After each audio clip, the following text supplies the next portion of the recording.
Thank you for coming in to Derek Bergerson Masterclass. My name is Marshall Tubbs. Everybody know me as Big V. Today I want to be talking to you about how to build a team.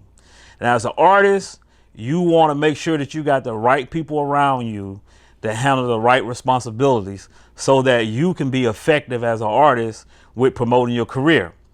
Now, the first person that you might want to get around you is a manager.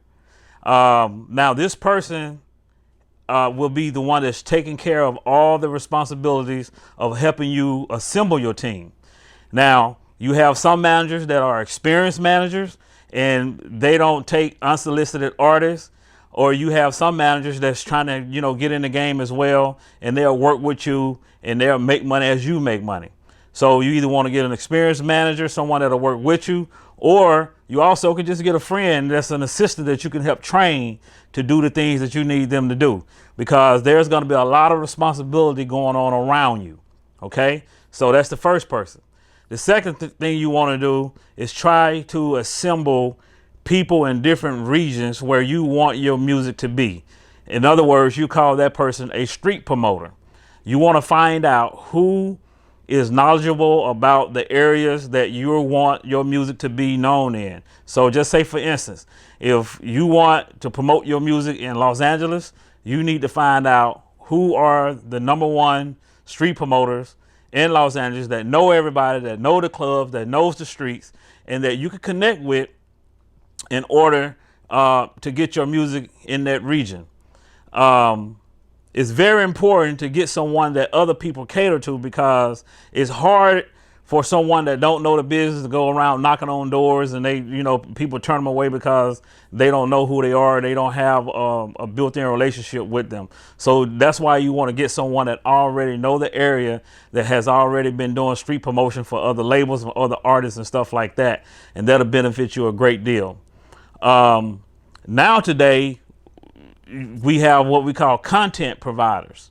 And a lot of the industry now has gone from being more hands-on to more IT.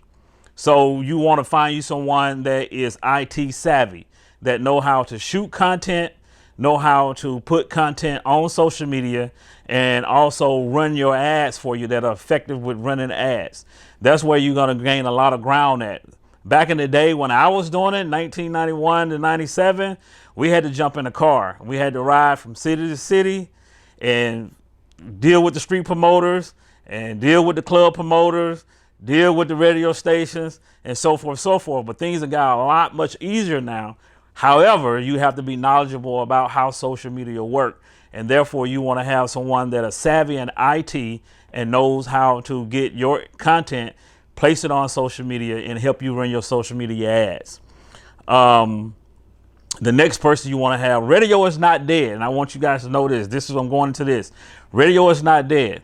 So you want to have someone that is knowledgeable about radio in different regions.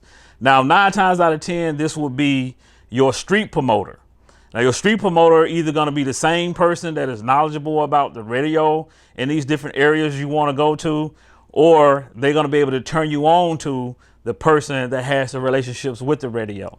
Now, understand this, that first going to radio stations, you're not just going to walk in the door and then all of a sudden start getting spins. There's a process with even dealing with radio in order to start seeing and requiring spins on a certain radio station, especially the larger ones. What I would suggest with my expertise is to go to smaller markets, start with small radio stations, and then build a fire with those radio stations, and then approach, the big radio stations, what we call P1 radio stations. These smaller radio stations is what we call P2, and you deal with them, and then you can build a fan base from there. Now, once you do the radio, you got your street promotions going on. You also want to have studios that you can go to and do remixes. You want to have producers on call that can come in and help you do your performance mixes and things like that. Because once you start getting known, you're going to be doing shows, and sometimes people are only going to give you 5 minutes. Sometimes they're going to give you 10 minutes. Sometimes it might be even longer. You might be a headliner. So you want to have a connection with a great studio that you can go into and get your music, edited the way that you need it whenever you need it. Another important person to have on your team is someone that can do your artwork. You're gonna need artwork for everything you do. You want to be attractive, whether it's t-shirts, hats, flyers, business cards, or whatever the case may be. You want to have someone that you can go to that understand your vision and that you can tell them what you're trying to create, and they can take that vision and then they can create it, and then therefore you're producing your own type of artwork, your own style of artwork, your own brand. And so with these people around you, they're interacting with one another, and then therefore you are being effective as an artist. And then from there, hey, the world is yours. So make sure that you take this situation into accountability for yourself. Choose the right people. Make sure that you're dealing with people that are energetic, that are go-getters, that are self-starters, and that know what they're doing. Otherwise, one chain in the link that's not handling business can affect what you're trying to get accomplished. So if you want to know more about building your team, hey, holla at me at bigvconsulting.com, or you can just hit me on Instagram at bigv_entertainment_2021. And I'll be willing to talk to you and explain to you more about how to help you develop an effective team. Thank you for joining, and I'll talk to you soon.